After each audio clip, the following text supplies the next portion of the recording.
Well, good Friday morning, Bakersfield, surrounding communities, and everybody watching online on YouTube, Twitch, and Facebook Live. This is the Early Bird Special right here on 101.1 FM, 1230 AM, KGEO Sports Talk. I am Chris Burdick. That is Sparky. Sparky, good morning, my friend. Good morning. Let them know what they're in for. Happy Friday. We're going to knock out, we'll talk about last night's college football game, preview tonight's, as well as our playoff picks for this weekend and more.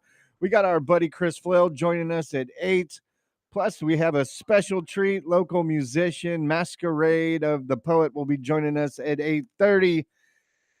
And I'm going to ask all the listeners to text in their Super Bowl predictions before the playoffs kick off. You can call or text those in to 661-842-2000. We would love to hear from you on your Super Bowl predictions. And I'm very, very excited to talk to my boy Joshua. Masquerade of the Poet. They just dropped a new album. It's fantastic. I would go check it out on Spotify if you haven't already. Metalheads or old emo fans, you will definitely love this album. It's got a lot of inspiration from some of the older stuff, and I'm not going to sit here and tell you exactly what's on the album. I'm going to let my boy Joshua do it here at 8:30. I hope you guys join us. Plus, Chris Flail, obviously, as Sparky said, at 8 o'clock right before that. Hopefully make you guys laugh before we go into the weekend. And I know a lot of us need a good laugh since most of our teams won't be playing in the playoffs this year. It sucks, but it is what it is, and that's what happens at the end of an NFL season. It's either you're looking for a new coach or you're looking to make it to the Super Bowl, and hopefully your team is doing good in either one of those areas. Let's talk about the Fiesta Bowl, though.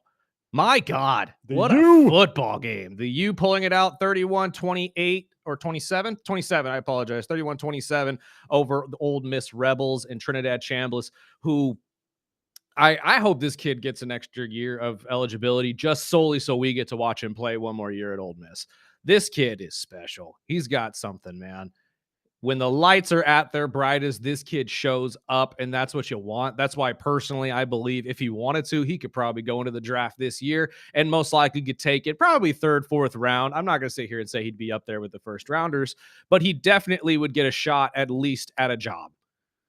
Carson Beck looking for another championship in his 7th year. I'm going to say he looked good last night, too. Well, when you played 7 years in the NCAA, I would hope so. But again, he looked fantastic, pulled off the touchdown at the very end with his legs, something that he rarely ever does. And just that game was so back and forth at the end. There were 2 major lead changes in the last 5 minutes. And honestly, I thought even while they were 35 yards away, I was thinking Trinidad's going to stripe this to somebody right in that end zone, and they're headed to the championship. This is going to be so much fun. Unfortunately for Ole Miss, and fortunately for the U fans, I was wrong. But we now get to see the U, a team that literally wasn't supposed to be in it because of Notre Dame. NCAA apparently made a good decision now, didn't they? Right. NCAA made the right decision, didn't they? Because look at that. After they got by the Buckeyes, I was like, okay, this team is the real deal. It's the physicality of the defense, man. I'm telling you. And kudos to the Ole Miss Rebels for holding that front 7 as well. The 2 best players for the U couldn't get to Trinidad if they wanted to. That offensive line played fantastic football. They just couldn't get in the end zone. The only thing that I think is going to give the U an edge, though, in the finale is the physicality and the just downright dogs that they have on defense.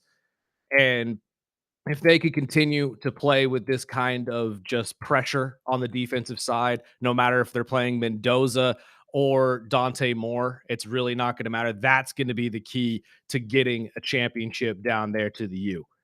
Is if they can keep this defense going, if they could stay hot and stay physical, I don't know if there's any team in the nation that really can run with them. I think Mendoza and Signetti have the best shot, and I do believe that they will win tonight in the Peach Bowl, but we will see. This is going to be a fantastic Big Ten matchup between Oregon and Indiana, and a lot of people are seeing it as the battle for the number 1 overall pick as well, because some people are saying whoever wins this game might have an edge on the other for the Raiders choosing them number 1. I personally, again, you've heard me say it a million times, I don't think the Raiders need a quarterback right now. I think the Raiders need a lot of other things. But, including a coach. Yes. But at this point, we're going to see what we will see here coming out of the Peach Bowl tonight. What are you expecting out of this? I know you don't catch a whole ton of college football outside of the playoffs, I don't but like the Ducks, but I'm gonna fair. go. I think Indiana just spanks them. Really? Again, I would agree with you if this Oregon team wasn't led by Dan Lanning. And for those of you who wonder how much Nick Saban really does impact football, every single one of these coaches in the Final Four were a Nick Saban coach. They were all from Nick. Mario Cristobal, Nick Saban, Alabama. Dan Lanning, I think he's a short time, but he still worked under Nick Saban. Signetti, pretty much Nick Saban. I mean, again, these guys are all following the formula that Alabama created a couple years ago of physical, upfront football, playing at the line of scrimmage. I genuinely think Dan Lanning's going to have Oregon ready to go for this game against Indiana and Coach Signetti. But personally, I agree. I think Indiana wins this. I don't know if they spank them, but the defense of Indiana, as I said with Bolt yesterday, is their best kept secret. It is one of the best defenses in the nation. And although Oregon is known for being flashy on offense, traditionally when they run into a top-notch defense, it's rough. It is rough going for them. So we will see what happens. But personally, I do agree with Sparky. I think the undefeated Indiana Hoosiers make it to the final, and we get to see a Hoosiers v. the U in the finale, which will be so much fun. In Miami. Yeah. That's the other thing that I don't think a lot of people really saw coming into this finale, because I didn't even realize it was in Miami until they said it last night. And now the U gets a home game essentially against whoever comes in. Because if you don't think the students of the U are going to pack out that stadium, oh my God. Now, granted, they're going to try to make it a mix of both, but let's be honest here. Who's going to really be the home team in Miami? Yeah, and Oregon and Indiana, they both travel well, so Very much. it should be a good game. I'm looking forward to more of this game tonight than any of them. Personally, I just think if anyone is going to be able to knock out Indiana, they got a chance. I just hope that the college football playoff doesn't go the same route as the NFL playoff. And I say it as this, or I say meaning this. Traditionally, or at least when I talk to football fans the last couple of years, the NFC and the AFC championship games are better than the Super Bowl. I want that opposite for the college football playoff. I agree that the game last night and the game tonight, the Peach Bowl and the Fiesta Bowl, are going to be fantastic football games. But if the college football playoff final isn't bigger and better than both of those games, I'm going to be a little disappointed, because this college football season and this college football playoff season have been going up and to the right, as McAfee likes to say. The viewership has gone up almost 15 to 20%. People are loving what they're seeing from college football. And I think it would just be a little bit of a downer if we watched Oregon and Indiana tonight and then watched a finale between, again, let's say Indiana and the U, and the finale of the Indiana and the U was a blowout. You know what I mean? Which very well could. It very well could. You're absolutely right. But I think that we need a matchup in the finale, though, that's going to take it as a spear tip and just run it right through. And then everybody's going to be double down as excited next season when potentially they increase the amount of teams that are going to be in this college football playoff to 16, I would assume. 22 is also on the board, or 24, I believe, actually was the other one. Some people are even saying they should go as high as March Madness, which is madness. Yeah, the morning show was talking 40. Stop it. I was like, wow. Stop dude. it. We don't need the top 40 schools. When would that start? That's what I'm saying. You're going to cut halfway through the regular season? Like, no, we don't need 40 schools going for the finale. This isn't high school football. Again, unless you want to break it up and have multiple tournaments with multiple divisions, I don't think that that's a smart move. I think the most you should do this, like a bracket, 16. A bracket before the bracket? Yes, exactly. Okay. Like either that or like I said, kind of like the NIL, or not NIL, NIT tournament for basketball. Yeah. You know, like a sub. You have to actually win a tournament to get into the tournament. Yeah, I like it. Like that I'd be okay with. Everybody's conference, instead of a conference championship game, it's actually a conference tournament. Like it's kind of like what they do with high school football, and I like it. I mean, there are ways I think that would be better about it than trying to throw everyone in the pool and be like, okay. Yeah, but a 40-team pool insane. for the champ. No, that's I mean, too it would much. be probably good for streamers or streaming accounts, but yeah, again, I don't think they have it. As a fan, Sounds fantastic. Everybody's always up for more football, 110%. But again, as a player, as a coach, you have to look at it from their point of view. That's a lot of punishment for these kids to be putting themselves through, especially before they become full-fledged professionals. I don't think that's fair to them. I don't that's not good for their longevity. And to be honest with you, I just don't think it's a smart move for football. It's great for basketball and every other sport, but for football, no. I think football is better off just doing what it's doing. Let's increase it to maybe 16 teams. I think that's fair. You get over half of the top 25 in there, plus maybe one or two non-power four schools. I think that's fair. I think that everybody would at least be content with that. If you can't make it into the top 13 schools of the top 25, should you really even be in the college football playoff in the first place? You know what I mean? So We've got some breaking news. what happened? The Miami Dolphins have hired a new GM. Oh, who we got? The Miami Dolphins are finalizing a deal to hire Packers VP of Players Personnel John Eric Sullivan as their new GM. Did I not call this yesterday? Well, I'm not gonna say I called it, but I did say yesterday that when you hear guys like AJ Hawk and Ty Schmidt and all these people that are connected to an organization sit there and very vociferously say, no, don't take him, because they don't want to lose a guy, he's the first guy off the board. There's a reason this man is coveted. I think that's going to be a great GM pick for you guys. How do you feel? I don't know a lot about these GMs, so I would have to look and do some homework. I know he's been with the Packers for a while. He's been with the Packers since AJ Hawk era, which was at least early 2000s. 2003. So he's done everything from he started out as a training camp intern all the way up into VP of player personnel, which he has been since 2022. So he's been with Green Bay for 20 plus years. Okay, so this is somebody that has been very well connected into an organization, maybe not as a general manager, but definitely knows how it is run, or at least the proper way to run an organization. So I would think this is a pretty good pickup for you guys going forward. Take it. Let's go with the coach now. Yeah. That was my number one worry, is that they were going to sit on this GM search for weeks, and people are going to start hiring coaches, and we would be left in the dust. And I like it. I mean, we started our interviews on Monday, cut it down to 4 yesterday, and hired a new GM today. So let's bring on our new coach. I'm excited to see who that is. I think that's why you brought in Troy Aikman, though, to help out with this search, was so you didn't take that long to figure out who's a good choice. You know what I mean? And a lot of people are talking, Stephen Ross, the owner of the Dolphins, has ties with Harbaugh. The thing is we did this a couple years ago when his brother Harbaugh was available before he signed with the Chargers, and they did all this to set up Harbaugh, and then he didn't take the job. So I did hear Schefter and Colin Cowherd and other guys yesterday bashing the Dolphins, saying, that they were firing McDaniel in spite, just to try to get Harbaugh. I think they have a plan, and if they didn't think that they had their guy, they wouldn't be firing McDaniel. But here's the thing, though. If that is the case, why didn't you say the same thing about the Patriots last year? They fired Mayo to go get Vrabel. And granted, yeah, Mayo wasn't exactly a long-term coach there, or a very good coach there.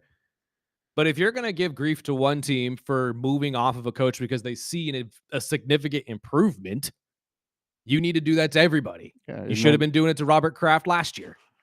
It's not, I mean, that is technically the name of the game. You guys, isn't that what you're supposed to do? Yeah, you guys don't say anything when a quarterback gets dropped because they see a significant improvement in a rookie. You know what I mean? So why are we sitting here complaining? Because I saw Tony Dungy say the same thing. I was like, why are y'all even? Stop. Like, this isn't something that needs to be commented on. This is basic business in football. You see a significant increase, of course you're going to go after him. And there were 7 teams that called for John Harbaugh. 7. You really think Baltimore called him again? Yeah. Somebody who had a coach was calling for him. And I highly doubt that was the only one. And I think you had it right because I'm hearing a lot of insiders saying that they think it's Dallas as well. Yeah. The other thing I wanted to get through before we got away from college is that story that you brought up a couple days ago with the Huskies quarterback. Yes. And then yesterday, his agent came out and said that he is no longer working with the player, that he is lost, and he did not tell his quarterback to do this and that and this.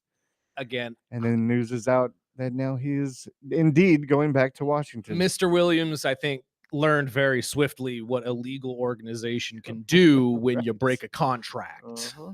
And I actually was completely okay with the agent coming out and say, yeah, my former client is lost. He has no idea what he's doing, but hey, he's a young athlete, so I'm going to let him go do him. Because he saw the writing on the wall saying, hey, big dummy, we just signed a contract literally days ago saying that you're going to play for the Huskies in 2026. That was legally binding. You can't do this. Literally, you can't. I don't care who was in your ear, Lane Kiffin, although not proven, but I'm still going to say it's Lane Kiffin. It doesn't matter.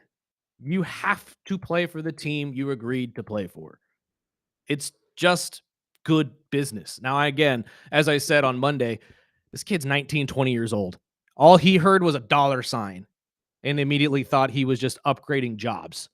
He didn't realize that this could become a legal thing more than likely. But I'm glad that all of this got rectified. He will be going back to Washington at least for a year. Although now I would assume the organization in the school most likely won't trust him and most likely won't be so keen to try to keep him there. Yeah, I wanted to hear from a Washington fan, and we got a text guy that listens to the show, big Husky fan, and he says he needs to do a lot of butt kissing this season. Yes, he does. Make a donation in name of Maya Hannett, the UW women's soccer player who died of cancer, to cancer research. There you go. Needs to tell his father to get out of his ear. Him and coach work it out. He better be humble this season. That's all And I can again, say. I always say this though, for especially for younger athletes, take the stories that you hear. Your Nico Iamaiavas. Now, unfortunately, this kid. Take these as learning tools. Take these as just because dad got in your ear and told you can make more money at a different college as a learning experience and say, maybe he's not right. Maybe I should find counsel. You know what I mean? Maybe I should talk to somebody else outside of my dad that is, I don't know, connected and inside the organizations. Trust the people who know what they're doing, not the person that's in your ear all the time. That's just my thing. But again, I'm glad this was all rectified. I'm glad he's going back to Washington. And you're 1000% right. He is going to need to kiss a lot of butts this season just to be able to keep a job. Because at this point, if I'm Washington, I'm looking to offload him. Like, you're going to He's do on a that to short leash. us? Heck no. This wasn't a Dante Moore situation where you sat there, walked up to UCLA, and were given things and then walked away. You signed a legal binding contract that said you would be the Huskies quarterback in 2026. You, sir, ain't going nowhere. Let's take a break real quick. We'll get into some other stuff on the other side. There's plenty of NFL news and NBA news we can get into. Plus, we got some great guests for you in the 8 o'clock hour as well. Chris Flail and my guy Joshua, Masquerade of the Poets, just dropped a new album on Spotify. Go check it out. It's so much fun. And if you are a metalhead or an emo fan, or if you just love older 2000s music, trust me, you will enjoy this album. Go check it out for yourself. This is the Early Bird Special right here on KGEO Sports Talk.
Welcome back.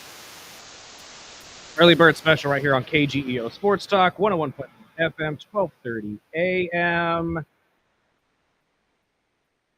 I did see, speaking of our teams, the Dallas Cowboys try to get to DC. Atlanta Leave said Jeff no. Ulbrich alone. He said no. He has been denied to Heck no, interview that with boy, the Dallas that man ain't Cowboys. going nowhere. Arthur Blank said the And- same thing. He said, that's our guy, and we're planning on extending him, not letting him interview with anyone. Attaboy. That is the right answer, Mr. Arthur. That is absolutely right answer. And he did have a press conference, I believe it was yesterday or the day before, where he sat down and leveled with everybody and, Falcons fandom and whatnot. And he talked about a conversation that he had with the players who were pretty vocally upset with the Raheem Morris firing. And he told him, he's like, listen, guys, like, although, yes, we love Raheem, you also have a fan base to listen to as well. And if the fan base isn't happy, if the fan base doesn't show up, you're not going to have people supporting you. Basically, I think Arthur sees the writing on the wall that a lot of Falcons fans are fed up and they are just tired of having, for the lack of a better way to put it, stellar athletes that just are underutilized and never get the stuff they deserve. We don't make it to Super Bowls. We barely win the division. Fan bases are just getting really, really fed up with this. I think Arthur realizes that and says this is the time to make a move to reignite the love from the fan base and figure it out. And I think he thought at the time of hiring Raheem Morris that was going to be the guy to do it, because obviously Raheem is coming back to the team. He's, former guy with Dan Quinn back in 2016. He was there when we made it to a Super Bowl. So why wouldn't he know how to get us back? It just wasn't going to work. It just wasn't working out. So I applaud him for stepping up and at least talking to the media and telling the fan base, I hear you, and at least talking to the guys and explaining to everybody, hey, we hear them as well as you, but let's try to make a decision that's going to be good for everybody. I think Atlanta's in a perfect situation. I think so, I think too. They're one of the hot teams. And like I've been saying all week, I think that if I was Harbaugh, I'd be looking, and if I'm looking at an NFC team, I would take Atlanta, not only just because of the young talent, but they have the major holes pretty much filled. Well, the more I was thinking about that, because not only have you said that, but I've heard a lot of pundits say that on television and all over the place. The more I was thinking about it, it's like, you know what? He might actually be the right coach for this situation as well. When he was brought on as the head coach of Baltimore, again, he was the special teams coordinator for Andy Reid. And a lot of people, I mean, how many of you people that are listening to us right now can even think of a head coach right now that your team has had that specialized in special teams? You know what I mean? It doesn't happen. So it takes a special kind of leadership to do what he's been doing, especially for the longevity he's been doing it. And why wouldn't Atlanta kind of think about that as maybe the move forward and still go after a guy like maybe Mike McDaniel or somebody to fill the need at the offensive coordinator position?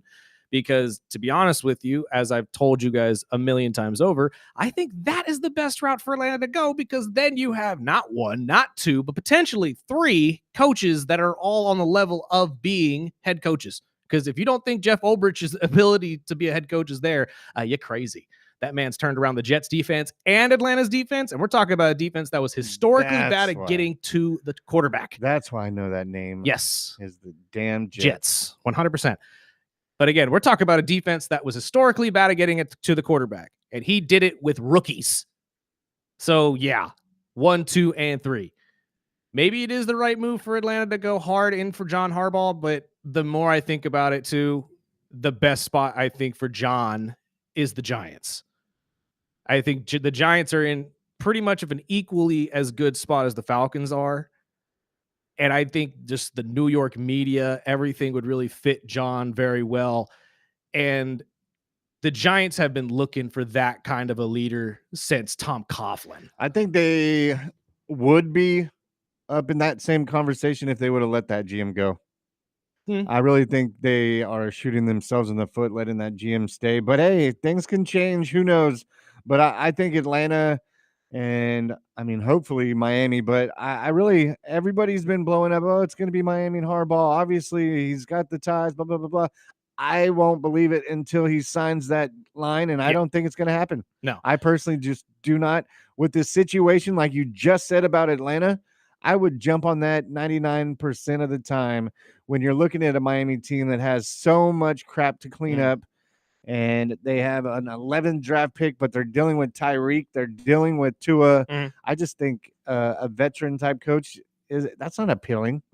I Well, just don't see it. And again, this is all even stemming if he wants to come back and coach. He's taking a week off to, like Sparky said, I think it's really more to make it easier to move because he is moving out of his house in Baltimore. But we'll find out next week if he's going to be taking any interviews or really any jobs in general. The guy was just with somebody for 18 years. Yeah. 18 It's like years. a long time breakup, man. Exactly. And that's why I'm saying, like, as much as everybody is like, oh, it's not that big of a deal, he's a coach, he'll be back. And I know he'll be back. I'm not saying he's not going to coach ever again. I'm just saying maybe after this week, he sits down with his wife and they both sit there and say, maybe you take a year off instead. Maybe you figure stuff out and then you come back. You never know. That is also a possibility that's on the table right now. I know Adam Schefter and everybody else who's more connected than us has said that he is going to coach and he wants to coach. So I would not be surprised if he does take a coaching job this cycle. But if I were him, I wouldn't blame him for taking a year off. Yeah. Figure it out. With the wild card weekend, with jobs like maybe even Green Bay or Buffalo might be in the mix, it might be smartest to just kind of look at the whole, what could be and what can be. His destiny is in his hands. Exactly. And I think with him being the top of the list on vacant head coaches looking for a job, I think it's really his to pick. But I was also looking for it at his former team, the Ravens, and I was going down, I get an email every day with, that tracker and what interviews have been set and blah, blah, blah, blah, blah. Well, the Ravens had not only interviewed Vance Joseph, which I think is a good pickup, but they've also scheduled interviews next week with Brian Flores. What was it? Cliff Kingsbury, Clint Kubiak, Matt Nagy.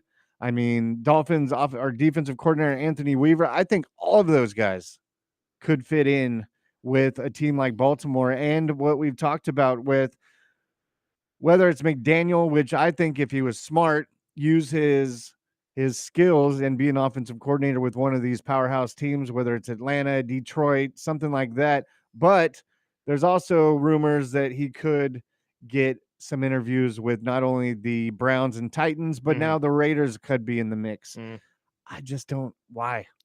Again, the Baltimore situation for them, in my opinion, you want to go defense. You want to figure out somebody that's going to mold these young defensive players into what they should be, which is essentially a Ray Lewis-like defense. Let's be honest, led by Smith and probably the best safety in football and Kyle Hamilton. Y'all should be killing people.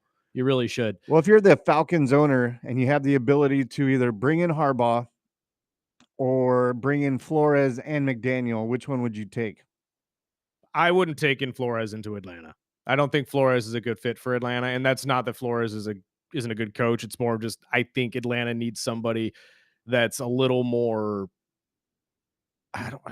Flores is a little more hard-nosed, and I don't think that Atlanta is made for that. Yeah, I don't think a lot of the players are made for that kind of a thing. But if you bring in someone like a McDaniels, who's at least unique and imaginative with the offense, I think that's a really good idea. And again, I said I'd be cool with Robert Saleh. I'd be completely fine with someone like Robert Saleh, who is also hard-nosed, but I think he's more of a player coach. Yeah. But again, Harbaugh is everybody's favorite. I think Harbaugh is probably the best coach for everybody's choice. Obviously, 18 years with one team has made it to a Super Bowl. There's a lot of things to love about John. If I had a choice, though, I would do what I said yesterday, which is Robert Saleh as head coach, Mike McDaniel, OC, Jeff Ulbrich, DC. Beautiful. Or even it, and this is if this happens, but if Green Bay lets go of Matt LaFleur, bring Matt LaFleur back. I talked about it yesterday. People don't really realize how many coaches of that 2016 team in Atlanta became head coaches. Mike McDaniel was in Atlanta before he was ever in San Francisco. Kyle Shanahan, we talk about him all the time. Dan Quinn, Jeff Ulbrich, Raheem Morris. I mean, the list goes on. There were at least 6 to 7 guys that got picked up after that season. If you can restructure something, Matt LaFleur was one of them as well. He was our quarterback coach. If you want to bring him back over and have him work with Michael Penix and figure that out, that would be fantastic as well. But I think Robert Saleh would be a great defensive mind for Atlanta if you want to go that route. I don't think that John Harbaugh is. Oh, no, I shouldn't say that. John Harbaugh would be a fantastic person to put into that seat as well, but I don't know if John's going to be considering Atlanta like as much as people think he will. I think that New York is going to be the one that entices him the most. I won't lie on that one. So that's just my personal opinion. I I could don't know what also you see him guys in feel. Green Bay if he goes. I think Miami's more with McDermott or LaFleur or one of these guys, especially now that we just got the Packers VP. Mm. I wouldn't doubt, if Green Bay chokes this weekend, it could be a fit, but who knows? This is the best part of the offseason stuff and coaching trackers. Well, and that's even if the Green Bay decides they want to move off of Matt LaFleur. Because to be honest, as much as we heard that in the offseason, I haven't heard that as much towards the end of the season. And they've had plenty of reasons to be unhappy with the way this season went. I doubt they blame Matt LaFleur for it, especially when it comes to the injuries. But at this point, I don't know if Green Bay is really willing to move off of a guy like Matt. I think that they're content with the way they're moving right now. And honestly, if you're trying to get the most out of Jordan Love, I don't think the best idea would be moving off of the head coach who is a quarterbacks guy who's been working with him the entire time. You're trying to build something here. I That think truly does stunt it quarterbacks, does. man. So it's like if you move off of Matt LaFleur, you might as well move off of Jordan too, because you're not going to get the same development out of anybody else. You're really not. But that's just me. Let's take a break real quick. We got some other stuff we can get to on the other side before our guests get in here. This is the Early Bird Special right here on KGEO Sports Talk.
Welcome back.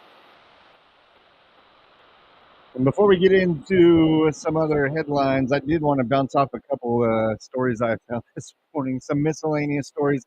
There is some news that Travis Kelce is in talks with Netflix to be their major broadcaster, or their official title would be the exclusive sports correspondent for Netflix.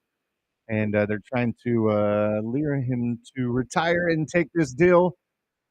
And it's beginning from $10 to $20 million a year. Oh. I mean, again, you still make more money playing football, though, big ass. Just That's a lot of saying. money to I not. know, to I not. know, but I'm still not gonna sit here That'll and say pay he's for gonna that wedding. retire. Yeah, like Maybe. they need I to. was like, maybe. Taylor's parents got the money. Taylor's parents always had the money. But keeping it in Missouri, I read this story. A Missouri state senator is introducing a resolution, a bill Oh Lord. to not only take away the Chiefs as their honorary status as the team official football team. Yeah. They are not happy about Kansas City talking about moving. It is literally across the pond. But They're this- not even leaving the city. This proposal would instead designate the UFL's St. Louis Battlehawks Oh God. as Missouri's official football team. Go ahead, Mizzou. Go ahead. You would have been you would have been better off with Mizzou. The Battlehawks? Right. Really?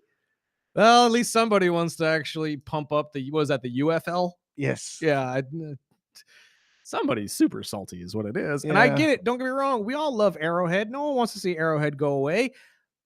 I But do. they're not even leaving. Like, it's literally just going over the border. It's a couple miles, dude.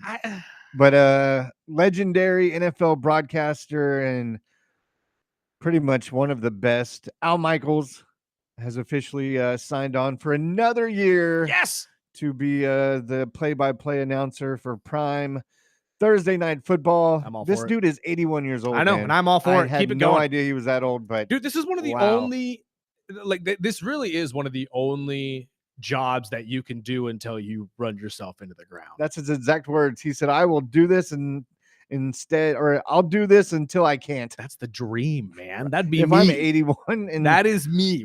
Trust me, when I started this whole spiel, like, I wanted to be that guy. I wanted to be Al Michaels. I wanted to be the one that sits there and gets into the game for free. I get to watch it and talk about it, and everybody has to listen to me. Heck yeah. Yeah, thank you, Raiders, because that whole VIP treatment that they gave us has just put that light under our butts now. Well, that was awesome. I don't care what the game was, because trust me, I was not a Raider or Cowboy fan. But the way they treated us, they're winning me over. Yeah. I'm not gonna lie to you on that one. Mr. Davis knows what he's doing. I already told JR the Dolphins play in Vegas next year, so just just so you know, there are dibs being called. I just want to go to that game. Well, of course. If I can go to the Dolphins locker room and show off my tattoo. Like I was going to take that one away from you. Come on. He's like, no, I don't know, man. I don't know. Maybe I know, Billy really. will It's like, want I don't that know, one. man. Billy might want those. I was Who like, knows? no one wants that. Oh, good Lord. No, but yes, I am very, very, very excited to see what this all turns into for the Raiders next season, because obviously draft time is here. And I still have yet to hear from many Raider fans who have really commented on anything. I don't know if they really even know what they want at this point. I talked to Rand Dizzle over at Hot 94.1, one of the building's biggest Raider fans, and I brought up just to see his thoughts on maybe Gruden coming back. He said, no, we've done this already. We don't want him. Like, really? Okay. Again, I'll take him. That's absolutely fine. Like, if you don't want Chucky, that is absolutely a-okay. And somebody else will take him, because maybe he's right. Maybe that they have tried this in the past and they just don't need a rehashing, because that wasn't that long ago. It really wasn't. We think about it as it was, but I mean, he said Vance Joseph would be good. I said, well, yeah, he'd be good, but I don't see him jumping over from Denver. I think to the Raiders. Raiders need an offensive minded head coach. Yes. Raiders need someone like Cliff Kingsbury to come in that's going to be able to revamp the offense a little bit, make Ashton Genty look a little nicer, maybe make Brock Bowers and Trey Tucker viable targets pick. again. I didn't think about that. Cliff Kingsbury, I think, would be a great choice for them. I think there's a lot in there. I think Bobby Slowick, if he ever gets a nod again, would be a great one there. Kubiak, another one who's a former head coach and offensive-minded guy. You need somebody that's going to come in and revamp the offense. The defense had its moments of looking fine. And you have some defensive veterans on the other side that'll be able to at least hold you up. Max Crosby, White. I mean, you got some pretty good shining stars on that side of the ball. So I think you need to find somebody that's going to be able to come in and fix the offense. And some more legal stories. Oh, yeah. Commanders cornerback Marshawn Lattimore I saw this. was arrested Wednesday on charges of carrying a concealed weapon and improperly handling firearms in a vehicle after a traffic stop. And this is not the first time with Lattimore. This happened earlier in 2021 as he had a concealed weapon, but he got lucky, got a misdemeanor and no jail time. I don't know the rules in Washington. Right. Well, and I don't even think he was in Washington when he got busted, did he? Yeah, I think he was in I can't even remember where they were. It just says Washington Corners. I figured it was, but no, it was actually in Ohio. Yeah, that's what I thought. I was like, I think it was in Ohio. So this is the second time in Ohio that he's been busted with a concealed weapon. I mean, I don't think they'll do anything. He got a misdemeanor charge last time, but strike two, I guess you would say. Well, and again, I don't really know Ohio law that well, so God only knows if they even have concealed weapons like major charges, because you're right, technically strike two. Strike three would mean some very serious situations. But Schefter just brought it up because one of the deals is he was just in the last few weeks got that off his record. Right. And now he's got another one. That's what I was going to bring up. I was like, he's actually been very squeaky clean since leaving New Orleans and coming over to Washington. And honestly, I thought he had turned his entire thing around. I thought we were moved past this. But again, people need to learn from their mistakes. I realize that, but we are human, so you're all prone to make said mistakes. And God only knows how this actually went down. Maybe he was, speeding a little bit, and instead of properly, putting the gun where it was supposed to be in most people's minds, it would be, take the mag out, put the mag away in, glove compartment, put gun in safe lockbox behind you, something of that nature. He probably didn't have it that way. When you hear these stories, I think everybody immediately goes to, oh, this guy was probably driving around with a gun in his, in his lap or something like that and being stupid. I doubt that was the case. I'm sure this is more, lenient than that. Otherwise, they probably would have slapped on some serious charges to this. But again, I hope that this is another situation for him where he just sits there and says, I'm just not going to drive dirty anymore. I'm just not going to have a gun in the car, period. I just would probably be the best option, big guy. Just, move away from having a gun on your person at all, unless you can get a CC dub. I also don't understand how or why you haven't gotten that already. I don't get it, but it is what it is. Hopefully this doesn't linger too long and he doesn't get popped for something worse later on here in the offseason. And some news out of the NBA, a big congratulations to Ant, who joins the NBA elite scoring group as he is one of the 3 to score 10,000 career points before turning 25. Do you know the other 2 that have done it? Kareem and Michael? No, close though. Am I actually he's the 4th. It's the 3 before. It's LeBron, true, Durant, true, and Kobe.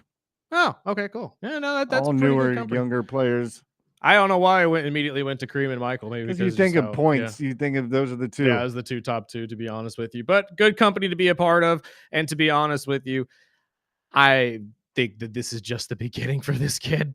He's going to go down as one of the best basketball players to ever play in this generation.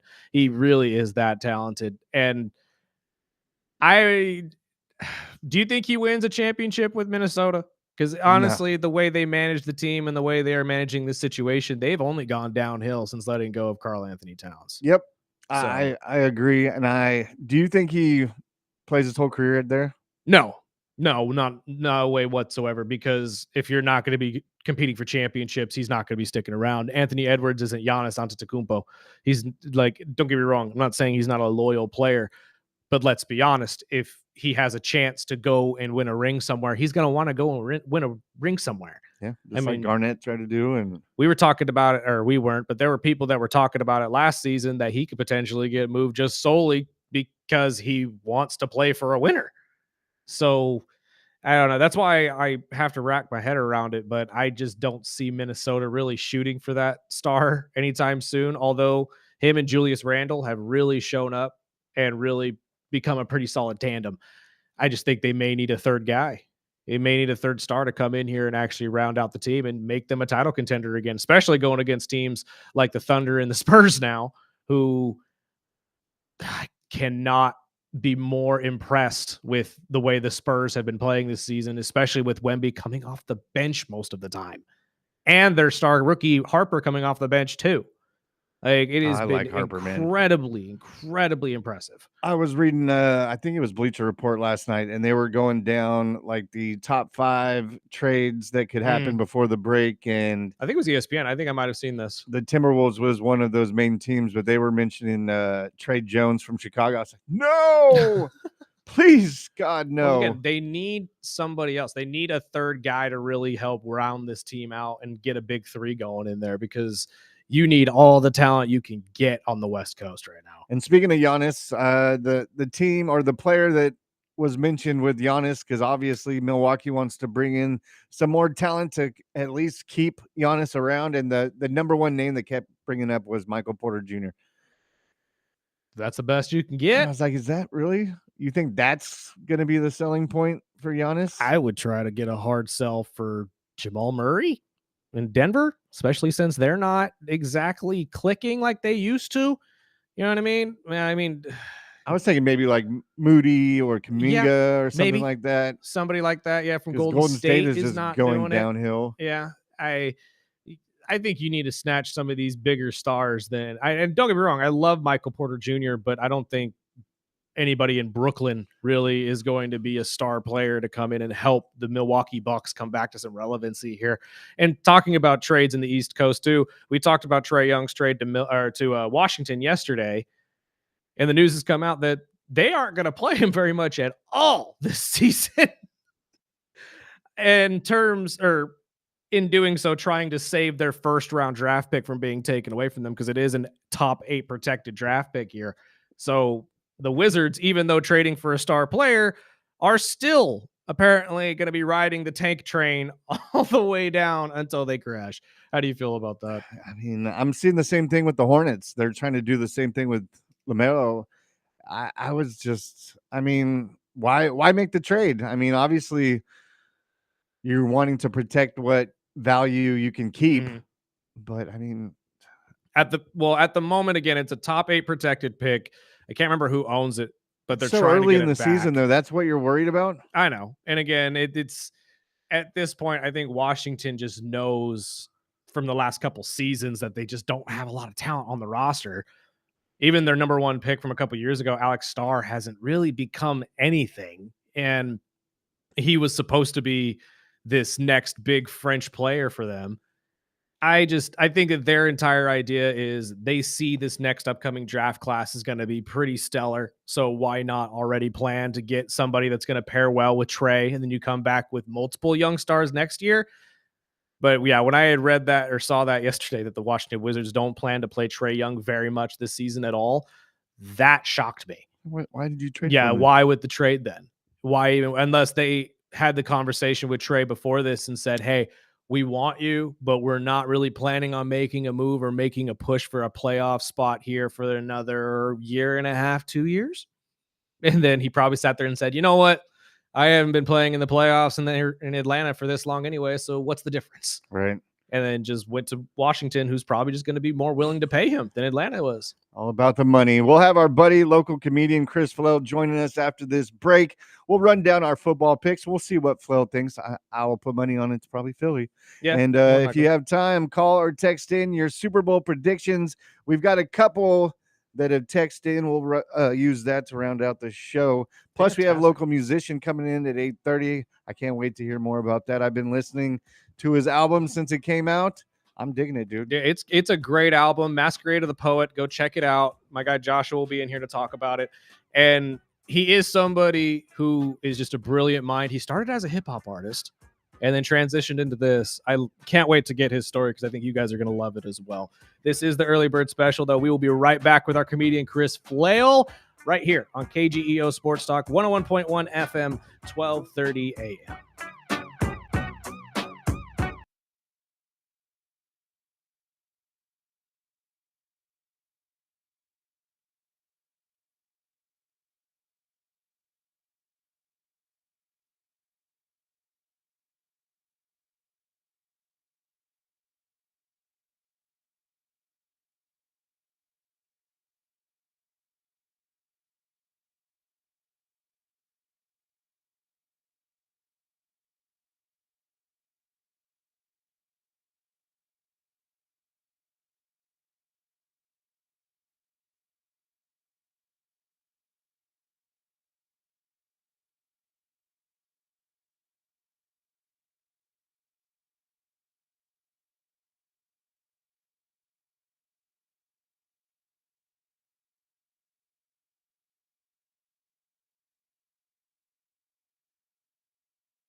Welcome back.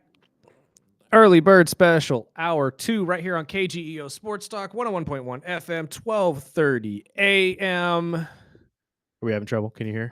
I think my headphones just cut out on me just now. That is entirely possible. Those things are so spotty, to be honest. How are those? Hold on. Now we're good. Ah, there we go. Chris Flail is in the studio. Good to be back. Good to see you against that handsome face, Sparky. Happy New Year, beautiful. Happy New Right? Year indeed. How was the New Year's? How was Year- your Christmas? All that? That was wonderful. Christmas was wonderful. Hanging out with family was great. New Year's, I think I told you, I'm an East Coaster. I still celebrate East Coast New Year, so we watch the ball drop at 9 p.m. Was out. Go to bed at 9:30. It's beautiful. That's all you need. I'm telling you, I tell all of my friends that are new parents, just set up the East Coast New Year's. Your Mhm. kids are in bed by 10. That's right. Everybody's happy. Oh, we partied until about 1:30, Nice. but we were doing puzzles and Stranger Things. So I don't know if Okay. that's partying, but That's partying. That's partying. That's a old family man party. partying. I w- Exactly. I will say East Coast New Year production is not as fun. You don't get to watch Ryan's New Year's Rockin' Eve. You've got to watch Anderson Cooper and the other guy pretend to be drunk. Because they used to get drunk and be really ratchet on Right. air, Uh-huh. but now they can't do that. But they've got no charisma, so they have to pretend to be drunk to Mhm. get. And it was I've made my life an awkward. I know what awkward forced. I know what awkward forced entertainment looks like. Oh So my God. But well, before we Oh. get into comedy and wrestling and your Eagles, well, I mean, we could a little bit on the Eagles, but we got our football picks for this weekend, and I figure with Flail being here, love it. so let's start with the Rams at Carolina. You want me to make Sure. my prediction? We'll all do it. I've got Rams on this one. I think I told you. I feel like the Rams were a heartbeat away from making the run last year, and I think we're going business as usual here. I'm gonna go with the upset. I don't think it'll really happen, but I would be excited to see Carolina get by them. It would be interesting, but I'm going to have to say the Rams win this one as well, just solely because they lost to the Panthers already this season, and they're not going to let that happen twice. And Carolina eked their way into Yes, the they did. playoffs. Thank you, So- Atlanta. Yeah. Uh, The exactly one right. time my team winning actually spurned me. Oh my Right. goodness. Green Bay at Chicago. I'm gonna say Green Bay on this one. I think I'm not a big believer in Chicago to make a playoff run yet. So I'm with I you on think this Green one. Bay is going to advance. I I'm think going to Green take Bay, too. Chicago and have Caleb Williams be the first quarterback in Chicago history, I'm pretty sure, to beat Green Bay 2 times in 1 year. That would be And to be honest with you, that would be the biggest outlier quarterback to be able to pull that off would be For sure. Caleb Williams. Yeah. So that fits football perfectly this season. And then going over to Sunday, Buffalo, Jacksonville. I'm going Buffalo. I mean, because to me, if they do not do it this year, the window closes. Yes. So I think if Josh Allen is going to have his legendary run, it's got to be this postseason, Yes. or that's it. And there's no bet. I mean, we've talked about it a few times before. You're not going to run into a chance. Kansas City is out. Mhm. Baltimore is out. This is your time. Honestly, I couldn't agree more. This is the biggest game for Buffalo, though, this postseason. If they can get past Jacksonville, I think they're in the Super Bowl. Only problem is I don't think they get past Jacksonville. And if they don't win, that tattletale coach is going through a table, baby. yeah, Yep. absolutely. I believe it. I think Jacksonville wins, and I think McDermott is fired Same. by Monday. Jacksonville's defense, I think, is going to make this a rough day for the run game. Revenge for his tush push litigation. Yes. The Niners at Philly. Well, you guys may be As surprised. an Eagles fan. You guys may be surprised by this, but I'm going to take Philly in this.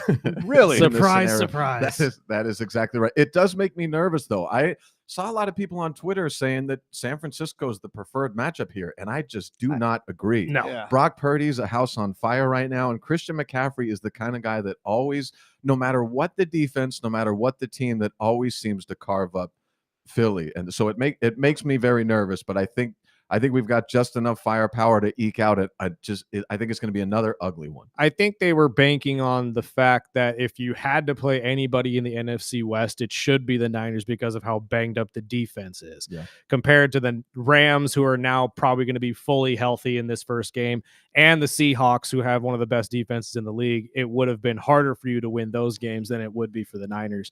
I don't think you beat the Niners this weekend. You no. don't. No, See, I think Brock Purdy finds a way to score 5 touchdowns again, and we see him absolutely torch it.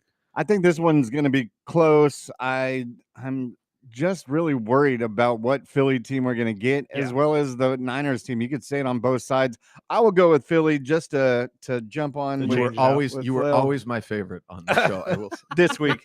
And I think they get Lane Johnson back this week too, which should help that running Yes, game. and that's been huge. I mean, the offensive line being banged up all year could be the reason why the run game never got started. But this team in I'm San with you. Francisco is on fire. Yeah. That last game with the Seahawks, I don't think is a good indicator of how good they are. They're not the kind of team you can go to sleep for a half a football game. and Yes, exactly.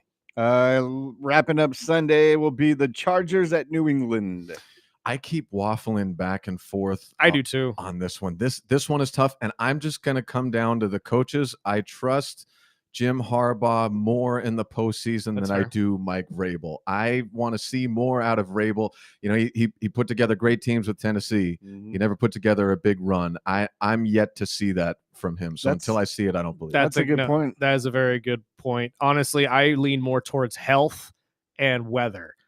And personally, I don't think that broken hand of Justin Herbert's going to be faring very well in the sub-freezing culture or temperatures of Foxborough, and that's not going to go very well for the Chargers. So I'm going to take the Patriots. Nice. Yeah, I am with you, Burdick. I knew New England was going to be one of those teams even before the season started. Looking at the schedule, looking what Vrabel does for that defense, I don't trust the so-called MVP with Drake May. I also don't trust the Chargers. I'm going to go defense, and I think the Patriots will eke it out. Now, hold on. If we're going to talk about Drake May, we need to talk about him by his nickname, Drake May. It is Drake May. Oh, Lord. And Monday night, Houston at Pittsburgh. This is the fun one for me to watch. I'm taking Pittsburgh as the dark horse. I want the old man one more. So here I'm gonna You think Aaron's gonna ride off on his little his white horse here and just. You guys know me well enough now to know I'm going to take 4 trips around the block too long to describe this right now. But if you remember, if I remember correctly, the last time the Steelers won a Super Bowl, they eked in on a 6 seed and had to go beat everybody. It eked in with the worst record. Yeah. Last time Aaron Rodgers made a Super Bowl run, they eked in with the worst record. Yeah. They got those both aligning right now. I think Houston's the team I believe least in the playoffs. Pittsburgh's got a home game here. They've got their backs to the wall. DK Metcalf is back, and I think the old man's, as an old man myself, I hope he's got a couple more runs left in him. I mean, I think a lot of people feel that way, and you're right. There is a cocktail of Pittsburgh love that's going into this Monday night game. Bolt told us yesterday there's the 12-1 record, I believe, of Mike Tomlin on Monday night games with Pittsburgh. I mean, you're absolutely right. The last time they made it, they were in a wild card situation and had backs against the wall kind of a thing. But this defense of Houston is for real. I can't think of a single position that they have that they need to improve on. And I personally don't think Pittsburgh has the youth or the energy enough to be able to pop them. If we were talking about these players 5 years ago, I'd say Pittsburgh runs away with this game, no problem. But I've seen what happens when people doubt Houston in the playoffs, and it is not going to look pretty for Pittsburgh, in my opinion. Yeah, I'm going Houston. I just think Pittsburgh is old, and I mean the one good thing is their record at home, and they got a good win. Maybe they'll have that momentum to kick off the game. And the NFL knew what they were doing, putting Pittsburgh on a Monday. My buddy in Pittsburgh, and they knew boss what they were doing. Is a diehard Steelers fan, so I've had to hear all the Rodgers talk in the last week. So I'm going Houston. But lastly, your Super Bowl prediction. Well, who do you got?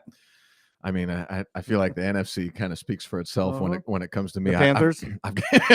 Yes, that's exactly right. Run the table. I got to go with the Birds. Okay, we're going Eagles. We're going Eagles, and I hate to, boy. Go ahead and say it. I want to flip the coin. So I'm gonna go with my head. Eagles, Bills. My heart wants to say Eagles, Steelers, and I could spend 2 weeks yelling at those boneheads on the western side of the state. We've got a real east side, west side rivalry going, but I'm going Eagles, Bills. Super Bowl. It'd be a good game. That's not a bad Super Bowl. I would like to actually watch that. I know the Bills have some flaws as a team, but I that's what I'm going with. I see. I'm going to stick with the one I said this morning, although I still am not sold on it. If I'm being completely honest, I think this postseason is going to be wild, and we're going to see some stuff that no one's expecting. But I said this morning I'm going with Jacksonville in LA. I'm going to say Jaguars and Liam Cohen take on Sean McVay and the Rams. Most likely the Rams pull off a win and Matt Stafford gets his Super Bowl or his second Super Bowl. This Rams team seems to be clicking at the right time and they're healthy at the right time. And I think Jacksonville's a team no one's talking about. Their defense is just as good as Houston's, and they're led by a guy in Trevor Lawrence who this year looks like an MVP caliber candidate. So I don't think people are really giving him the love they deserve. Now, it's kind of like Sam Darnold. We need to see, obviously, this turnover in the playoffs. But Liam Cohen was just in that area with Tampa Bay not too long ago. I think that they could make this work, and Jacksonville could shock a lot of people. And, I mean, we're talking about this being the year for Buffalo because there's no Kansas City or anything. Sure. This is the year for everybody. Yeah, for sure. It is wide open. It doesn't matter who in the AFC is actually going to show up. I genuinely think Jacksonville's got a shot. And I, like you, I'm still skeptical when it comes to Drake May and the Patriots. Yeah. I need to see them actually win a game in the playoffs first. So no matter what I say, I would really like the Panthers and Jaguars. Just because that would be so the league. Could you imagine? I got to imagine the league is rooting against that. I remember back in the day, old NBA commissioner David Stern. Someone asked him about who the league would prefer to be in the NBA title game, and he said if he had it his way, it would be the Los Angeles Lakers versus the Los Angeles Lakers. Right. And on the NFL side, I think if Carolina played Jacksonville, only about 87 people in the country would watch the actual game from a market city standpoint. No, they'd be lucky it's the Super Bowl and everybody just watches the Super Bowl for the sake of watching the Super Bowl. Sparky, as a purist, you may be the only one that wants Jags. I just want it just because it would be a Cinderella type thing. But I'm going to go Broncos 49ers. Nice. That's a good. I was thinking about the Broncos too, only because of 2015. Yeah. Could you imagine if we get a replay of 2015 and Broncos Panthers? No. You were talking about a bad Super Bowl with Jacksonville and the Panthers. Broncos Panthers? That's a tough one. No, because not only would it be a smaller market team and a mid-market team, but it'd be a blowout. Yeah. Denver would destroy them. Yeah. It wouldn't even be pretty. Like, this isn't Peyton Manning versus Cam Newton. But I don't know. I was just thinking about that. The likelihood of that one being on the table still baffles me. The cool thing, Carolina Jackson would be fun. The two expansion teams, they were the same year too, right? Mm-hmm. Yeah. We'll watch it. Yeah. I don't know if anyone outside of this room will, but we'll watch it. Well, I mean, it's the Super Bowl. Again, I think people would watch it just for the sake of it being the Super Bowl. Yeah. Which is stupid now because all the commercials come out like 30 minutes before the actual game. And I'm like, I've already saw that. I know. The age of technology. But before I get into the SmackDown, because it's going to be a huge SmackDown tonight, what was your thoughts of the whole Stranger Things Monday Night Raw? Well, the opening production I thought was really cool. That was about it. First and second match, I was like, okay, the match didn't go exactly how you'd want it, but it's live performance, and I was like, all right, it looks like the writing team may have gotten this thing back on the tracks. And then just as we go through the rest of the event, I'm like, oh, what are we doing? So what was your? What do we got? What was the bad parts of in your mind? So, I liked the Becky Lynch.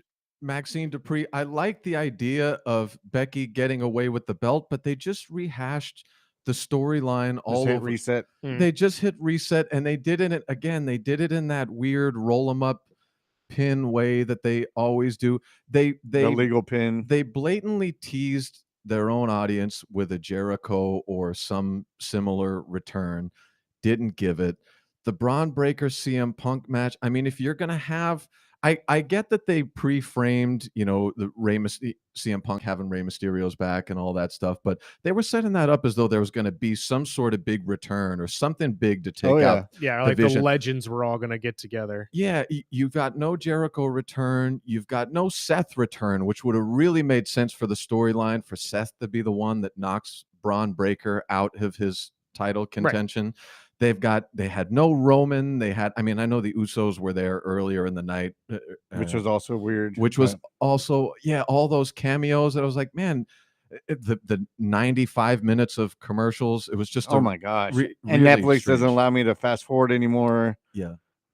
Well, the weird thing for me was you built this up to be a crossover promotion between the two, and none of the Stranger Things cast was even shown right there. None. I did like the live match. It was nice to see her back. Yeah. That was a hell of a match. And the other one that we really haven't even talked about was Raquel Yes. just beating the living hell out of Vicker. Yeah. What do you guys think do you think that's to set up a layoff for Stephanie Vicker for a little Like while a or break. Nah, maybe I wouldn't say a layoff, but maybe they're planning on, if they do take the belts off of her, she gets a run down in AAA for a little bit, because they are trying to build up that promotion with a lot of Spanish luchadors and stuff like that, especially the bigger names. I do like that they let her do promo in full Spanish this time. I thought that was helpful, and she started to get a little bit. I mean, I think they juiced the daylights out of the crowd when she came out, but she did start to get a little pot, because they've got to build something besides the Devil's Kiss for her. So I think you're right. A run in AAA would be tremendous for her. And it's a different style of wrestling. If you watch AAA, it's much more physical, much more high paced. Like it fits her style a little bit better. Yeah. And that's why I'm saying, like, I know everybody's sitting there saying like I know you have your thoughts on her and your doubts that she's a good in-ring worker. I think when people see them in that light, because if you watch the best example I have for this is for wrestling fans. If you have seen the LWO or the tag teams, the Legado del Fantasma tag team, they have been down in AAA crushing it, because they're able to use every bit of skill that they learn from their background as luchadors, and it looks different than what they do with WWE. WWE's wrestling is very slow, very methodical, very just technical. They're not looking to do what AEW does, which is move, counter, move, counter, move, counter. Like, it's not really about that. It's more about building the story. They do the story on the mic, not in the ring. And I think AAA is going to be that platform for them, where they allow those athletes, okay, this is more about the athletic part of it. This is more about the wrestling part of what we do. So I think that's what they're allowing them to do, is sharpen your skills in both by going to each one. You know what I mean? I got you. And then the 3 big matches scheduled for SmackDown tonight in the whole 3 hours, which I can fast forward. Yeah. The 8-man tag team with the Wyatt Six and the NFTs. Did they lose the titles tonight? That is a good question. Probably, only because we haven't seen them very much actually in the picture. They've pretty much just taken the belts and vanished with them. Yeah. That's one of my major gripes. I understand they're like the mystery of the Wyatt Six, but they ever since they've been, announced as a group, like, we rarely see them. I understood last year during the holidays, like the Halloween, that they were booked through a lot of events. But I mean, if you're gonna put belts on somebody like that, you would expect them to be more involved. Yeah. Well, and speaking of AAA runs, they've been getting some. Yes, they've been getting. But some is that where they've been? They haven't been wrestling though. They've just kind of popped up. They every time that because again, I reference these guys all the time, but there's a tag team down there called the Psycho Clowns. Oh yes, which are fantastic. Awesome. And they've kind of had a little beef with them back and forth, but as far as I know, they haven't had an actual match yet. Maybe that's why they lose the titles tonight. Maybe? Yeah, did they? With that thing they did, was that just a backstage segment that they did? It wasn't really backstage. It was like the Psycho Clowns had won their match at their latest PLE, and then it was kind of like one of those moments where they come out and they face off for a second and they tease, oh, maybe we're gonna get this next. And as far as I know, I haven't seen the payout for it. I saw the Psycho Clowns, the Psycho Circus, as they chant in the you were arena. there? Psycho Circus, and I'm like, what do they say? Circus. And so, but I saw them in an 8-man tag down there. They've got one guy. One of the Psycho Circus guys is enormous. Yes, he's like 6'9", like 400 pounds, and he'll do like a hot spot where he lifts 3 people onto his shoulders and slams them, and then he's just wiped for the next 10 minutes. Yeah, it's very great Khali. Like as much as I loved watching Khali wrestle, there was only so much you can ask that man to do before he got tired. Yeah, and also on tonight's card is the Trick Williams debut against Ray Phoenix. Oh, that's going to be fun. It should be a good match. And then obviously the big main event with Cody and Drew with the 3 falls, with the regular bout, the falls count anywhere on top of the steel cage finale. This should be saved for a PLE, in my opinion. Yep. This is definitely a match that should be at Royal, I think Drew Royal gets Rumble. the title tonight. I think you're right. And then they drag it on to a bigger PLE. I sure hope so, because if not, this is my 3rd stage of hell, is watching Drew get killed. So here's my Yes. Here would be my 3 stages. I guess we'll say this on. I know stage one. Stage one would be put me in the writers' room as they plan the Royal Rumble. That's stage 1 of hell. Stage 2 is let's make SmackDown 4 hours, and then stage 3 would be watch them kill another Drew McIntyre. Well, you brought it up a couple times. So are you one in the group of the not as happy with the writers? Yeah, I'm struggling with it. I know it's hard because I mean, as we're talking about this, we've got so many stars to plan time for and storylines for and all that stuff. So I know it's difficult, but I'll just use this week as a microcosm. We're hearing reports now that Obafemi is going to the Raw roster. Yes. This is the quickest I've seen them call up so many athletes at the same time. I love that guy, man. But normally that would be I think that's the right move. I think he's built and made for Raw. However, you already set him up in a rivalry match with Cody Rhodes, as primarily SmackDown, where he had him to beat him, and then started the overlayings of a feud with Drew McIntyre, who's primarily SmackDown. So what you've now taken all of your NXT stars that Cena showcased in his event, and you've cherry picked them all to Raw, which I get it. That's the bread maker. But now what happens with SmackDown is you expand 33% more time onto your events. No, this is fair, but here's the thing. When these guys get called up, they very rarely stay on the show that they got called up to. So really, is that well? Because take for instance, Braun Breaker. When Braun Breaker was initially called up, he was on SmackDown.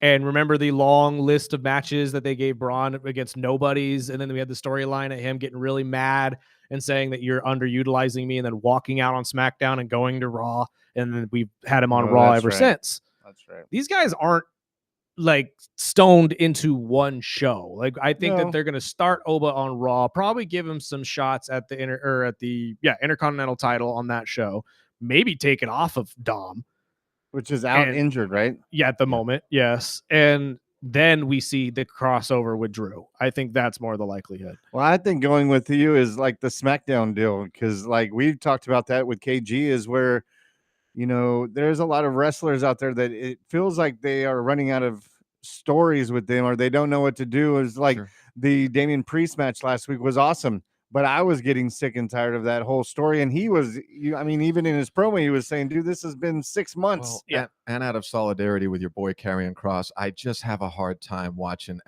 Aleister Black and is it Zelina Vega literally do the same. You're a hypocrite storyline. That's hard. When KG took a shot at Damian saying he took Kross, is like, no.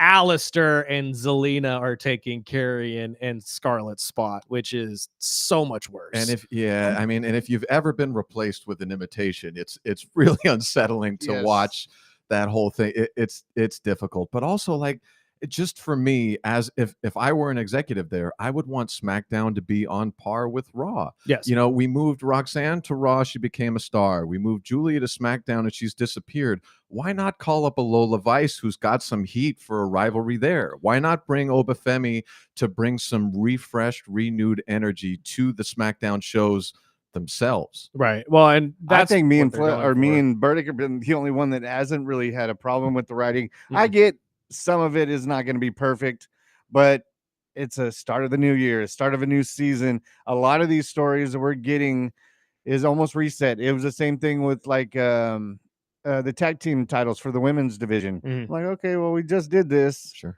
But I believe that there's a long story coming with sooner or later, we're going to get, the Charlottes versus Rhea again. We're going to get some of these really good matches.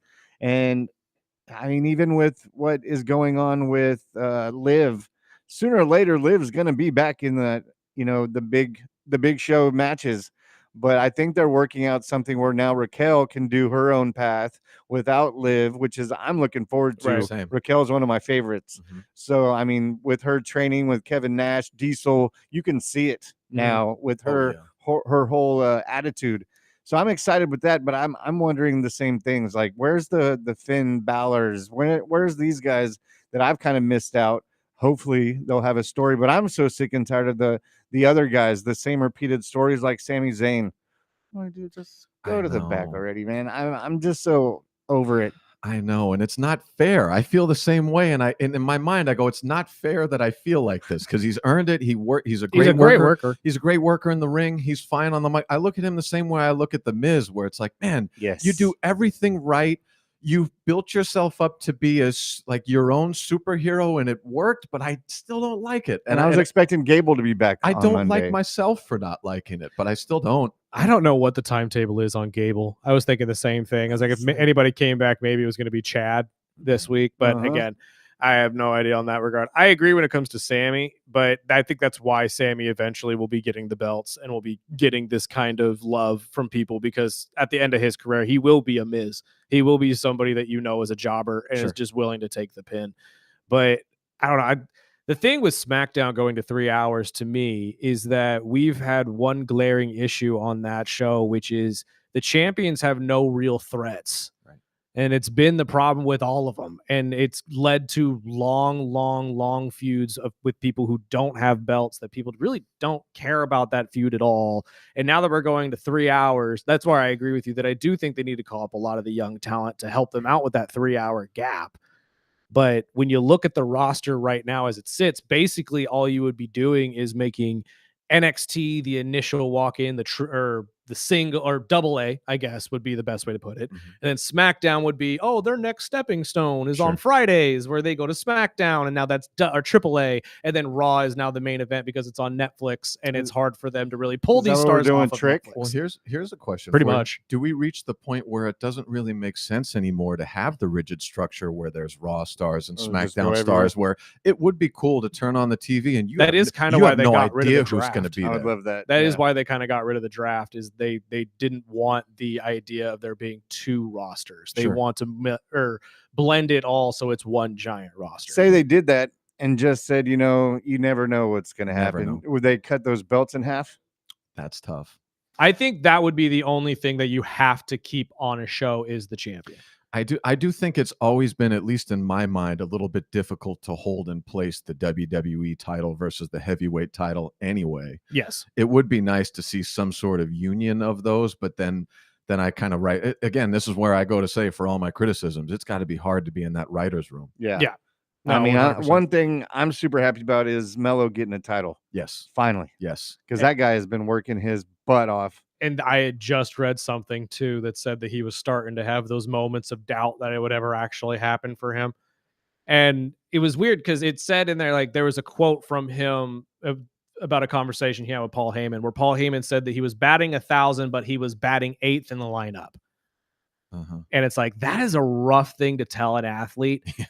But at the same time, that's probably the best thing you could have told him at the time. Sure. Because he is, just like you were saying, he's crushing it. Everything you ask him to do, he's doing a fantastic job at it. He's so good, as evidenced by the fact that the crowd he went traditional heel. He wasn't like Stone Cold heel, and the crowd still went, no, this guy needs it. Yep. And NXT embraced it, and obviously he had the amazing matches with Breaker and Ilya and all these others, and now on the main roster, you're going to have those same matches eventually. We got a little bit of a glimpse of it with him and Ilya for that title, and I think that he's just, within 5 to 10 years, we're going to see Carmelo as one of the big faces of the WWE. I would expect it. And with our last couple of minutes, I did want to bring up, I rarely get to watch all 25 WWE podcasts that they do, but I'm a big Finn Balor fan, so I did catch the Finn. Oh my God, I love that Cody episode so much. And Cody was talking about his trainer, wants him walking 45 minutes a day to start off. And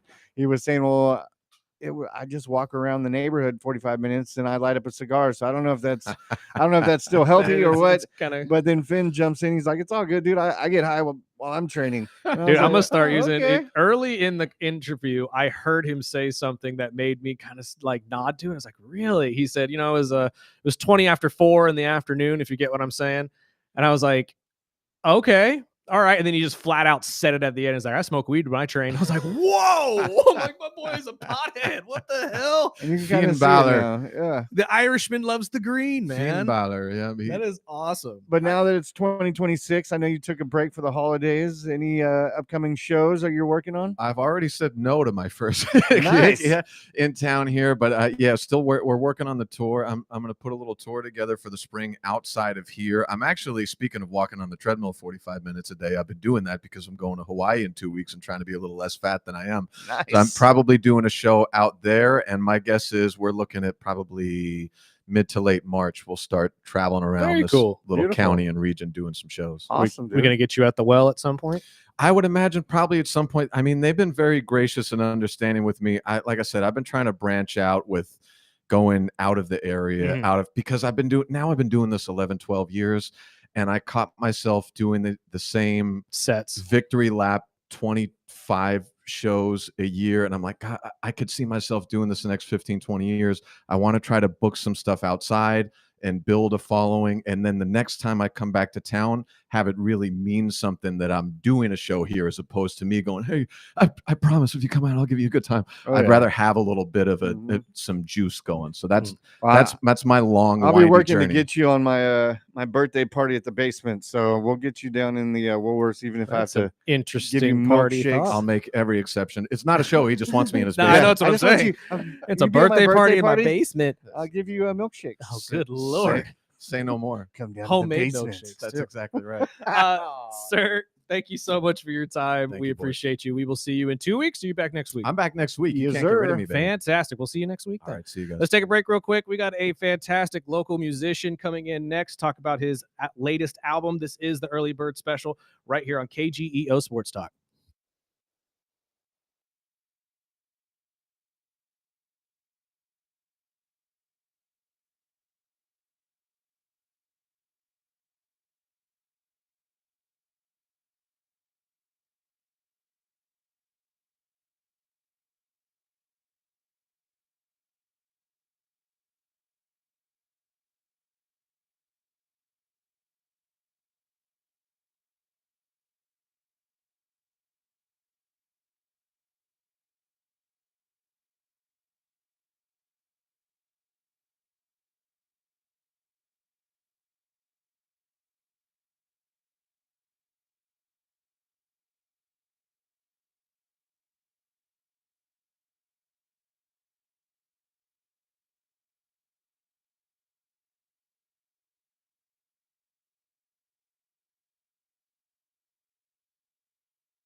Welcome back.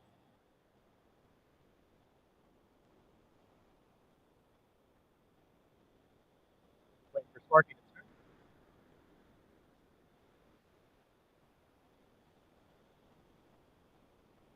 This is the early bird special right here on KGEO Sports Talk, 101.1 FM, 12:30 a.m. But we are much more than a sports show. We talk a lot of different things, including music and entertainment as well. We have a very, very talented local artist here with us, somebody that is honestly doing it by himself at the moment, and we're going to help him try to figure out how we can get some more people here. Pull that mic towards you, my friend. My friend Joshua is here. Sir, good to see you again, by the way. How'd you feel about shooting the other day? By the way, I saw you were getting in there a little bit. Been a minute since I shot, but I was happy to be out there with some good old boys on my birthday. Yeah, absolutely. For those of you who don't know, I met Joshua about like 2 weeks ago? On the 20th. Yeah, something like that. We went out shooting with a good buddy of mine, and he told me all about his album. Masquerade of the Poet is the name of the band, but what's the name of the actual album? Us and the Others. Us and the Others. Okay. So I was absolutely entranced just by your story, my friend. And I had to get you on here just to talk about it because you started as a hip hop artist from what you told me. Then you made the transition over to this. You used this last year of 2025 to make this album. Yeah. And you have released it on Spotify independently. And honestly, as somebody who grew up in a metal and emo loving household, this album hit every single hit, just niche I loved about the genres. Thank you. And you have some really interesting things in this album as well that I want to touch on, which we'll get to in a second. But I even passed this over to my boy Sparky, my co-host here, who is a massive metalhead. Not so much on the emo side, though. We don't share that much. No, but I go with hip hop. So he does.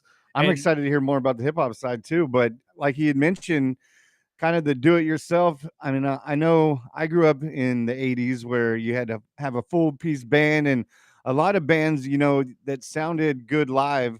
Then once we got them in the studio to record, they were like, that's what we sound like. And now in the 2000s and, a lot of digital new programs, I mean, jumping from hip hop, which we'll have more time to hear more of the story, but I want to know is the jump from hip hop to this new album. It was a big jump. Well, I've been in bands throughout my entire life. I played different instruments, mostly a drummer. But vocalizing, hip hop is just kind of what took off for a while.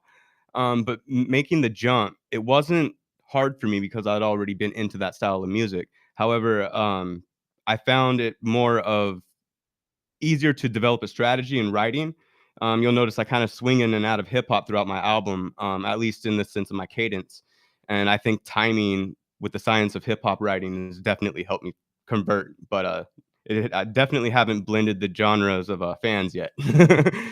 Well, I love the album, dude. I've been listening to it for the last couple of days, so I'm excited to hear more and what's coming next. If you're gonna do some live shows, I mean that it's got to be a lot to do when you're doing it all solo. Yeah, I practice religiously. I practice without a microphone. I just stand in my kitchen so that I know I can hear myself well, and without all the effects and everything. So I know that I sound like what I sound like. And I currently don't have a band. We decided where were we going with this since we're finally being heard.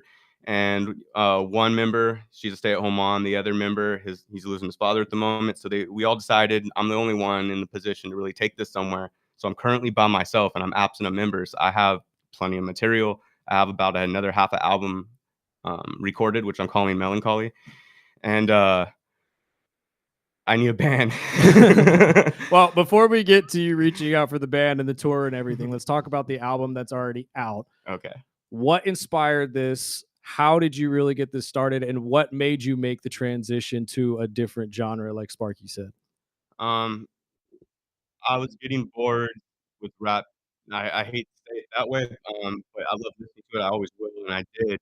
But I got bored of doing it by myself all the time. I just found something else to master, and I like to work on new things. It's kind of my addiction is learning new things, and music's always been relative to me.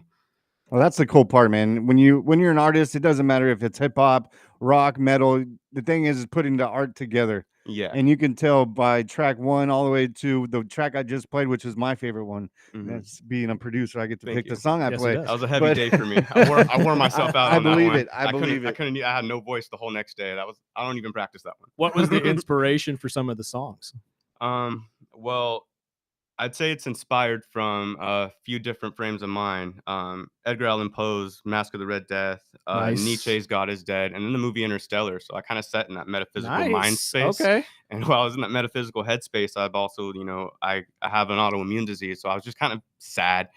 And I started trying to disassociate myself, but like on purpose, Mhm. not what my autism normally does. And I just started writing from a phantom of myself, and I kind of developed this phantom persona, and I wrote from that.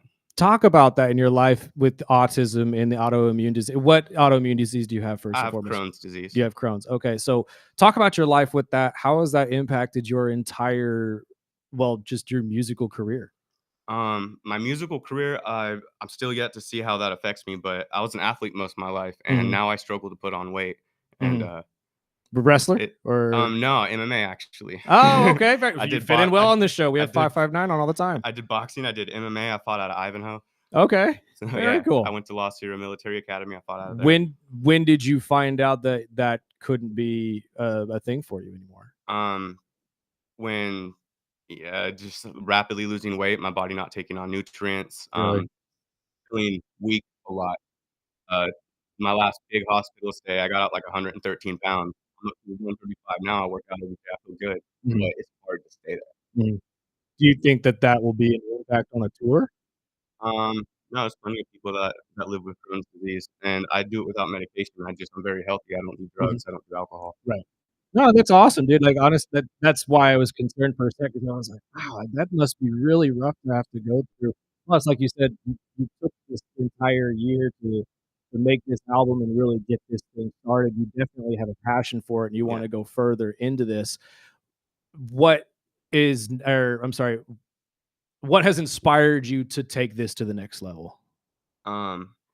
Last year, on the 10th of November, I lost my father, and it was 9 days before I graduated music school. So I'm a type of person where like I have to stay moving. Idle hands is a dangerous mind, my father said. So I took that as motivation to, light a fire under myself and um, proceed with I guess my own progress. I really had nobody to show it to. I walked through that with pride. I don't want to make it something sad because it wasn't. It was a good accomplishment, but that was my push. It's hard to be sad when you're so motivated. No, I get it, dude. I totally understand. That's awesome. And I apologize. Or I'm sorry, I don't apologize. I'm sorry for your loss, first and foremost. But obviously, this sprouted something that is hopefully going to bear a lot of fruit for you in the future. And if you haven't listened to the album yet, I highly recommend you do so. Again, the band is Masquerade of a Poet. Go check it out on Spotify. There's a lot of really interesting things within each song as well, not just the themes to each of them, but you even slid in a little bit of different languages in there. Yeah. You got some Sicilian Latin in some of the songs. Where did that come from? Well, a lot of my Italian side of my family, Sicilian side of my family, they came from back east and they came from the old country, but they came speaking Italian. And when I was digging into my heritage, I found out that we actually came from like a long line of Latin, and we're a bit separated from the Roman common Italian language. So it's not something I speak, but I put a lot of study into it and tried to speak it the way that we would speak Italian, kind of like a Tanglish. It's like kind of a combination, so where it sounds more modern and fluent, but it's a language that's not really spoken anymore. Right. No, and I heard that, and immediately, I had heard it, and I was in the car with our buddy Brandon. For those of you who don't know, we do have a mutual friend here, and he's a very good guy. And I was like, "Is that Spanish?" Like I heard there was a little bit of it saying, like, "No, dude, that's Latin." Yeah. And I was like, "What do you mean Latin? How the heck did he learn a dead language? That's sick." It's closer to Spanish than it is Italian, but yeah. Yeah. No, dude, that is awesome. I think that's something that not a lot of people really even think about doing anymore, because one, obviously it's a language not a lot of people know, but it brings a different kind of ambiance and feel to the song too, because even though they don't understand the words, they can still feel what you're saying. There's something ancient in the pain of generations of, and we come from generations of servitude, and it's we're here for the people, and you can Right. you can hear that in the language. Right. Now, I'm unfortunately running out of time. Like I told you, this was going to fly by. So real quick, I know you're looking for band members right now. How can they get in contact with you first and foremost if someone's listening right now and they want to actually join up with you? My name, Joshua Bourget on Facebook, dysfunctioning_fine on Instagram, TikTok. I'm easy to find. I'm directly contactable through anywhere that you find me because I run everything myself. Fantastic. And then is there any shows already booked for you at the moment? Can we see you live anywhere? Is there any video? No, but I am posting updates and little live things. I'm starting to become more active on TikTok, so Okay. people can keep up with me on there. But as soon as I have a band, I'm doing local live shows. Well, Bakersfield's our spot. My friend, once you get any of this new music pumping out, send it to me directly. We will gladly play it on this show for you anytime you want to. And we will love to have you back. We will be live from the Woolworths building here very soon. I believe we start that up on Monday. Starting Monday, and with our new studio, you'll have more space. Yes. So you can feel free to come down and perform while we're on. And I'm gonna throw out, I'm huge in music. I grew up, my dad was a musician, and I'm like you, I like all music, and it just really at 4 a.m. when I get up, I'm metal all the way. Yes, That's he how is. I wake up. I've me. listened to, I'm a 4 a.m. riser. Justice for All and Ride the Lightning. I go to metal when I wake up. By the time I'm home and relaxing, I'm putting on, some underground hip hop, and I like all of it. So listening to this music, obviously all this stuff you've gone through, and even a guy that has gone through my own drama and demons, it is a beautiful thing when you get to meet someone that finds their art and finds a way to escape. Because trust me, we both know there is lots of demons that can steer you off in a different direction. But it is a beautiful thing when you get to meet somebody that has the passion to put that into art, whether it's paper, music, anything. So I really appreciate your time, and I look forward to working with you in the future. And hopefully we'll get you rocking out. And my last question is, you said you have another half of an album written and ready to roll. Is that keeping into this type of music, or are you absolutely. I'm touching everything? a little closer to my punk rock roots. Nice. So there's a lot more screamo style on it. I bring back that higher pitch tone, and but I'm still screaming, I'm still rocking, but I'm blending in math rock guitar. I'm trying to I have like 3 songs already that sound pretty. Okay. Beautiful. Well, again, man. once you're done with those, feel free to send them over, my friend. We will gladly play them for you whenever we have time to play them. And real quick, because I do have one more too. Who is your inspiration growing up in terms of music? Like, what was your go-to? Corey Taylor, Brent Smith, Sebastian Bach, and Haley Williams. Skid Row. Haley Williams. Nice. Okay, I like that add in. And then obviously as an athlete, you grew up as a boxer. Any inspirations or any favorite boxers that you love to watch? Rocky Marciano, Muhammad Ali. Nice. Okay. Now, what brought you to Rocky? Because obviously everyone loves Muhammad. I mean, and Muhammad is Muhammad, but what brought your love to Rocky? Italian East Coast love. Just that.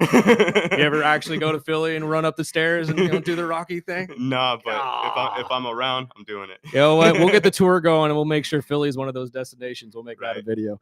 My friend, thank you so much for your time. Seriously, we love having you in here. Can't wait to have you back in here with hopefully some bandmates, and you guys can play some live stuff for us here in the future. Wonderful. And dude, keep on doing what you're doing. You are killing it. Thank you. I cannot say it enough. Go check out this album, Masquerade of a Poet, on Spotify. I can't say it enough. One more time, what's the album's name? Us and the Others. Us and the Others.